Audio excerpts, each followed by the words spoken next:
All right, now, shalom to the hopeful elect. First and foremost, I want to start off by giving all praise, honor, and glory to Yahweh, Bahashem Yahweh Shai, Bahashem Rakakwadash. Double honors to the apostles and elders of the great millstone that rule well, and much peace and much mercy to the hopeful elect that's pushing this word in truth and sincerity. It's the brother Ayat coming back at you with another sit down. Through the spirit, man, we, are prophesying the downfall of this place, man, in this wicked kingdom that we dwell in this captivity, also known as Babylon the Great. As more filth, more filth is just coming to the light every day, man. So, if you're checking out the screen, basically you have, let me just read it, man. I don't even want to read it, man. That's how wicked this. Okay, it says, he is a she and she is a he.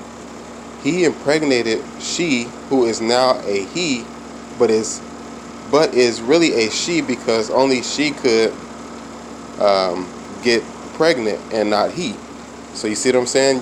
So the taller person is actually a dude, and then the shorter is actually a woman. And they damn, man, this place is just wicked, man.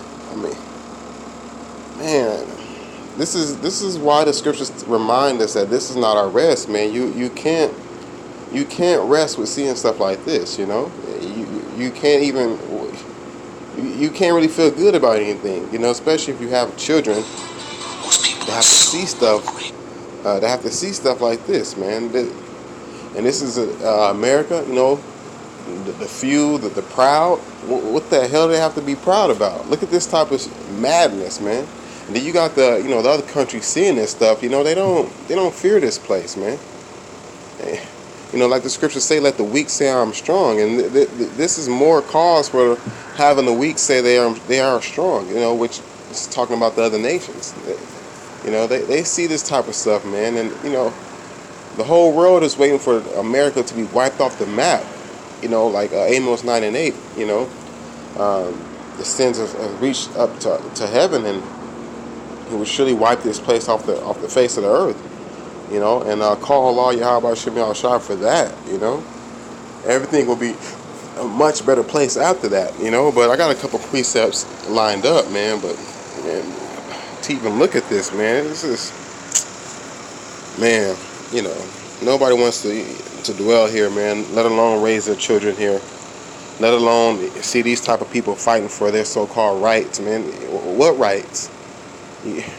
This is going into the scriptures that says, like, the multitude was basically born in vain. This is in vain right here. What good can come of this, Let's get into a couple precepts. Yeah, perfect.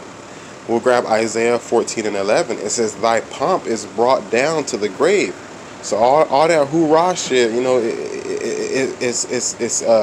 it's dwindling down, basically, man. What are they hoorahing about? This ain't no, come on, man.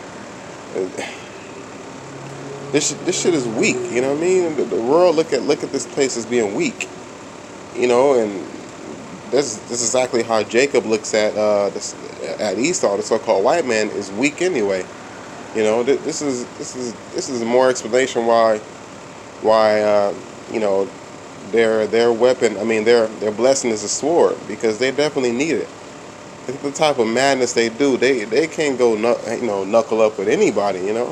This is like it's like it says, thy pomp is brought down to the grave, man, and thy noise of thy vows. The worm is spread under thee, and the worms cover thee. You see, y'all ready to perish, basically. That's letting you know. Man, it says, scriptures remind us that, Babylon the Great is fallen, and definitely can't get up.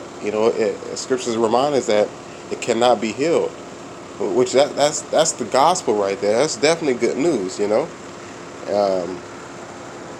It's like verse 12, it says, how art thou fallen from heaven, O Lucifer, son of the morning? How art thou cut down to the ground, which didst weaken the nations? Definitely weaken the nations, man. The so-called white man, his way of living weakens the nations, man. They'll have the other nations, partaking in the same type of wickedness, man.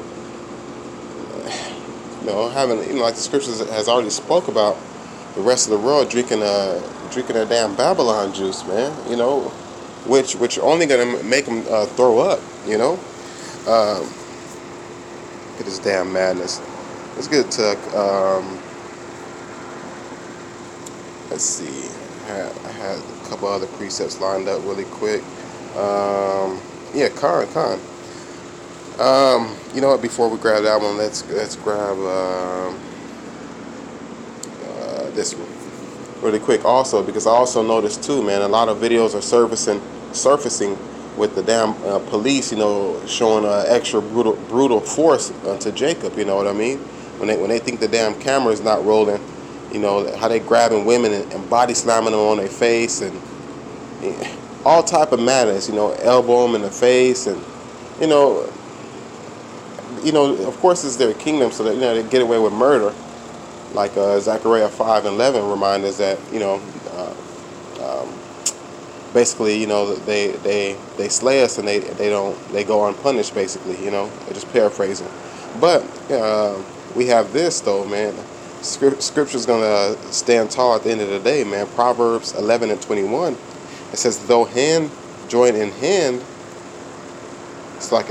though hand join in hand, the wicked shall not go unpunished, but the seed of the righteous shall be delivered. So the point is, the wicked shall not go unpunished. So though they manhandling women and treating Jake any type of way, man, just having a good old damn time, abusing their power, basically. He says the wicked will not go unpunished. You see what I'm saying? So at the end of the day, you still gonna take the L for doing that shit. And though yeah, and a lot of our people are wicked and things of that nature, but don't think that we are happy to see that type of shit. You know what I mean? Really, man. I can't wait till that day come, man, when y'all, the weapons of the so-called white man will be to no use to them. You know what I mean? So brothers get that spiritual power, man, and it's gonna be on and popping. All right, real quick, I got one more precept that I wanted to bring out. So at the end of the day, man, it's everything is turned up on all levels, man. With the protesting, with Esau, houses divided against each other. It says, who shall rouse up Jacob? Who shall rouse up Judah? Everything is boiling, man. The Most High turning that temperature up. It's Proverbs 20:24. It says, man's goings are of the Lord. How can a man then understand his own way? And that's the key point. So man's going is of the Lord. And where the so-called white man is going is into this third world war. That's where he's headed. After that, he's heading to captivity. And after that, he'll meet the fire. Going into Obadiah the 18th verse, and be totally destroyed, man. Because that's what the whole world really, really wants, man. For this so-called white man to no longer exist. Put him out of his misery and never to be heard from ever again, man. But anyway, I want to make sure I got all my precepts. All right, all right, and then got this damn image, man. Just let that sink in, man. This is where we dwell, man. This type of stuff that continues to fuel us to sigh and cry, man. I hate this place with a passion, Hey, with that being said, Akim, we just continue to prophesy downfall of this kingdom, pointing out the reasons why it needs to be taken off the face of the earth, and this is the patience and the faith of the saints, Hey, call Allah, Yahweh, Bahashem Yahweh Shai, Bahashem Rakakwadash. Double honors to the apostles and elders of the great millstone that rule well. And much peace, much mercy to the hopeful elect out there that's pushing this word in all truth and sincerity. And until next time, Shalom.